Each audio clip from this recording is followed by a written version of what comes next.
الحكم بالإعدام ما طلعش حقيقي، والدنيا اتقلبت لما ركزنا في كلام القاضي وقت النطق بالحكم، وحكاية الدكتور اللي قضى يوم كامل جنب جثة أسامة صبور، والعلاقة الشاذة اللي بين أحمد شحتة وأحمد فرج وإيمان.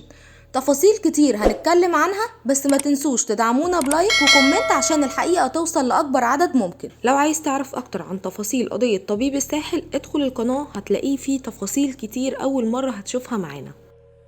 الأخصائي عيد إسماعيل عبد العال، أخصائي تخاطب وتنمية مهارات، قال إن في آخر شهر مايو زميلته الدكتورة أميرة كلمته وقالت له إنها لقت عيادة دور أرضي في ظهر بيت والدتها في الساحل، وعنوانها 11 شارع المماليك، فيها أوضة للإيجار، ودي ممكن ناخدها وندي فيها جلسات تخاطب. ويكون معانا الدكتور محمد فهيم، أخصائي نفسي في مستشفى الحسين الجامعي. وفعلا كلمت الدكتور محمد فهيم ورحب جدا، ورحنا أنا والدكتور محمد فهيم والدكتورة أميرة وزوجها عشان نتفق على ايجار الاوضه اللي جوه العياده. وقابلنا الدكتور المسؤول عن العياده، وطلع هو الدكتور احمد شحته، وهو دكتور عظام وعمود فقري، وكان معاه بنتين سكرتاريه، واحده اسمها نوره والتانيه اسمها ايه. وقعدنا في اوضه فيها مكتب بتاعه، واتفقنا ان احنا نأجر الاوضه منه ب 2600 جنيه شهريا شامل مرتبات السكرتاريه، ودفعنا الفلوس وقال لنا جهزوا حاجاتكم وابدأوا شغل على طول. الاستاذ صبري زوج الدكتوره اميره راح هناك وقابل السكرتيره آية واخد منها المفتاح وركب مروحه جوه الاوضه عشان نبدا شغل. بعدها الدكتوره اميره اتصلت بالدكتور اسماعيل وقالت له ان احمد شحته كلمها وقال لها انه هيقفل العياده حوالي اسبوع او شهر، والسبب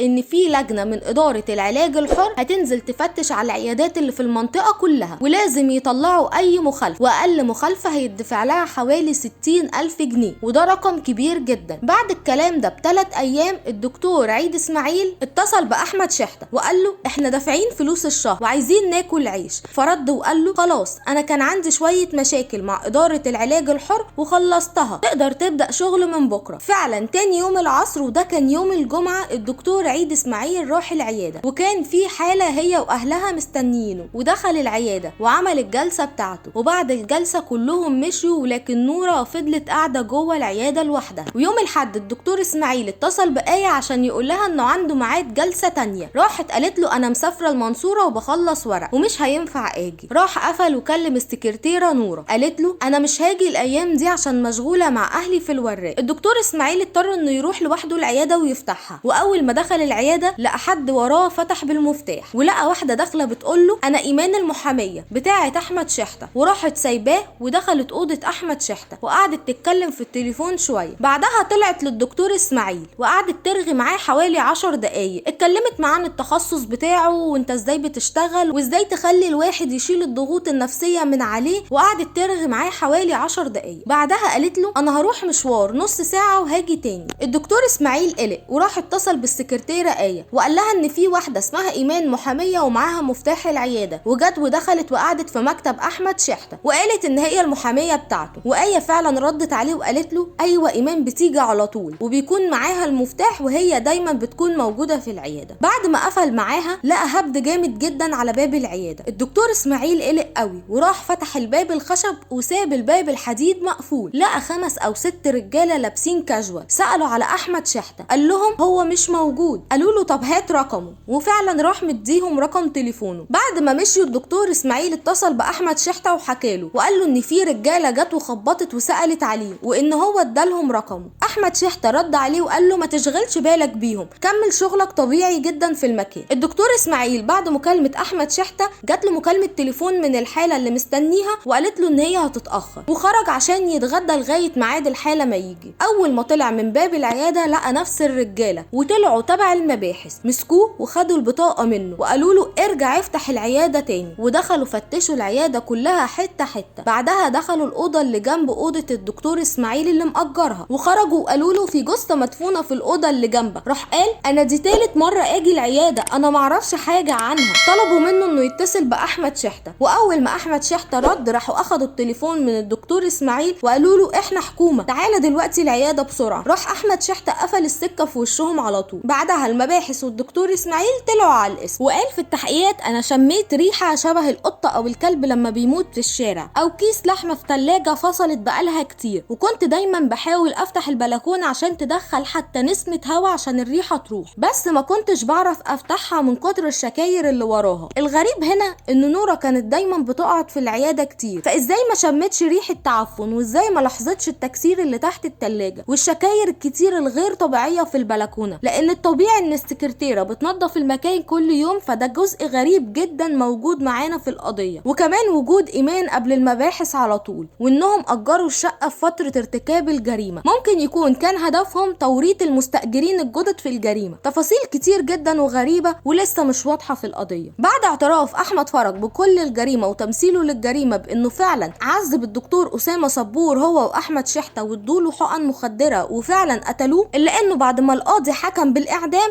قعد يتنطط جوه القفص ويقول انا ما عملتش حاجة، انا بريء، انا كنت تعبان وكنت قاعد في مركز نوران يومين ومتعلق لي محاليل، انا اصلا ما كنتش هناك. موقف احمد فرج كان غريب جدا، والمحامي احمد عاشور وهو محامي احمد فرج قال ان احمد دعبس قال له ان في علاقه شاذه بين احمد شحته واحمد فرج، وده بالنسبه لاحمد فرج كارثه كبيره لانه اتفضح، وكمان اهله من الصعيد، يعني عندهم يموت ويتعدم احسن ما يتقال عليه كلمه زي دي.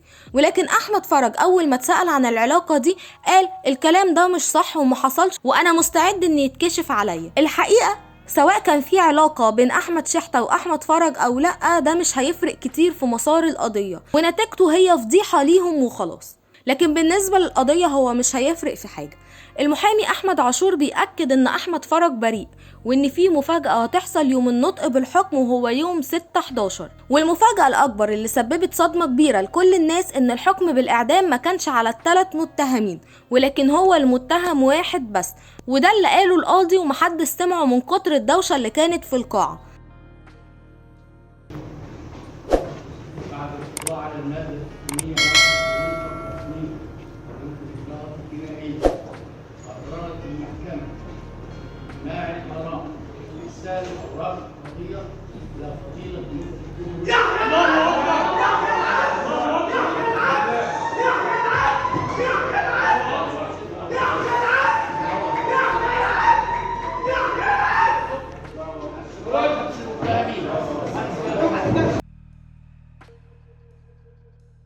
القاعة كانت عاملة ضجة كبيرة لدرجة محدش سمع كويس القاضي بيقول ايه.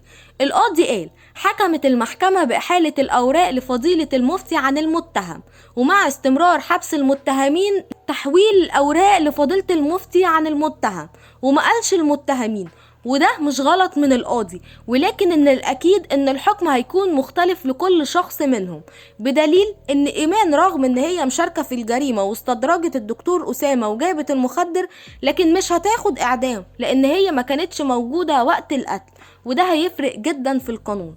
ملابسات كتيرة جدا في القضية، كلام كتير جدا بيدل ان الموضوع مش سهل ولا مجرد غيرة اصحاب ولا صاحب عايز ياخد فلوس من صاحبه، لا ده وراه بلاوي وبلاوي كتيرة جدا، خصوصا بعد كلام المحامي احمد مرعي المحامي عن ايمان المتنحي عن القضية.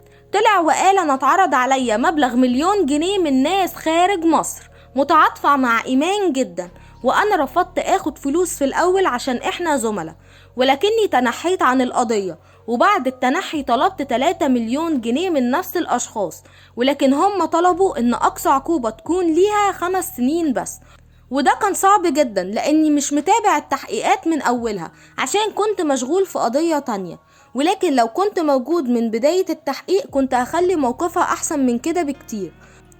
ولما اتسأل عن سبب تنحيه عن القضية قال بسبب اني مش هعرف اجيب لها عقوبة اقل من 5 سنين، ده غير اني ما كنتش مرتاح، والدكتور أسامة كان مؤثر فيا جدا لدرجة اني كنت بحلم بيه، فقررت اني اسيب القضية احسن. هنستنى مع بعض جلسة النطق بالحكم يوم 6/11، ونتمنى ان يتحكم على ال3 بالاعدام، لان هو ده اللي منتظرينه من القانون المصري العادل جدا. وما تنسوش لايك وكومنت وشير لكل اصحابك عشان الحقيقة توصل لكل الناس.